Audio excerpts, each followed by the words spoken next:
Bom dia, domingo 10 de dezembro. Título da lição de ontem: Missão em favor dos não alcançados, parte 2. No princípio, um Deus amoroso buscou seus filhos perdidos. Em Gênesis 3:9 vemos isso. E até hoje, ele ainda busca alcançá-los, incluindo os que estão nas cidades. Nesta semana, estudaremos a história bíblica da missão de Cristo em Tiro e Sidom e tiraremos lições para a nossa vida. A lição de hoje tem como título Missão em regiões estrangeiras. Leia Juízes 3, do 1 ao 6, 1 Reis 5, do 1 ao 12 e 1 Reis 11, do 1 ao 6. Como esses textos nos ajudam a entender um pouco do contexto dessas cidades. Em Juízes 3, do 1 ao 6, vemos que esses povos antigos foram usados por Deus para testar a fé dos israelitas, mas infelizmente o povo de Deus falhou também nesse teste, pelo menos nesse caso. Juízes 3:6 registra: tomaram de suas filhas para si por mulheres e deram as suas próprias aos filhos deles, e rendiam culto aos seus deuses. Juízes 3:6. Desde o princípio, esses povos foram uma pedra de tropeço para Israel. O casamento entre quem servia a Deus e os que não o honravam se menciona no livro de Gênesis, capítulo 6, versos 2 ao 4, como um dos fatores da impiedade que prevaleceu antes do dilúvio. Deus havia proibido categoricamente o casamento dos israelitas com os pagãos de Canaã, Deuteronômio 7:3, mas o povo ignorava frequentemente esse preceito. E a união íntima com os idólatras no lar não somente afetaria o indivíduo, mas também toda a nação. Êxodo 34, 15 e 16. Os resultados de tais matrimônios foram evidentes no caso de Salomão, que violou esse princípio, e o resultado foi uma incalculável perda pessoal e nacional. 1 Reis 11, verso 1.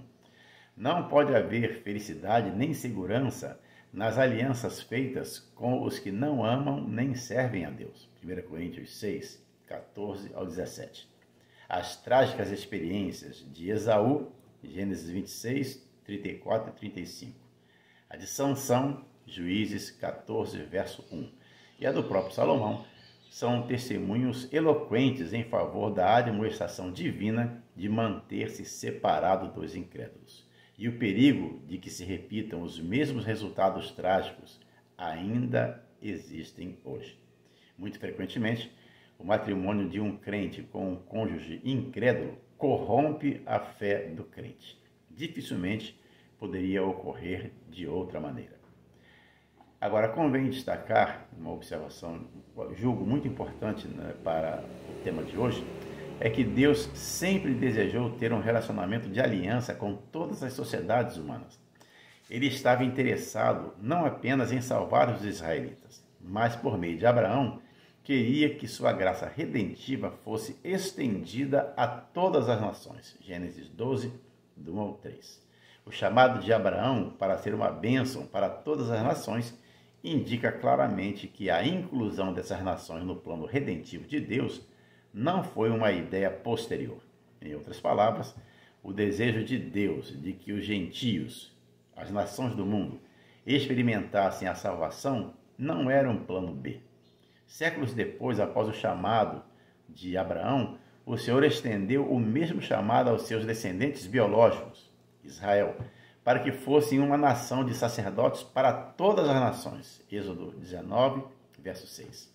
Em várias ocasiões, Deus lembrou os israelitas de que eles não haviam sido escolhidos por serem melhores do que outras nações, mas porque Deus os amava. Deuteronômio 7.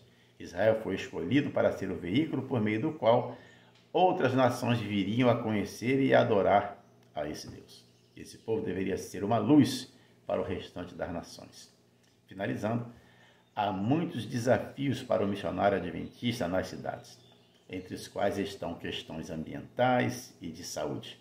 Outros seriam o custo de vida alto, o racismo, a intolerância, o nacionalismo e as restrições à liberdade religiosa e de expressão.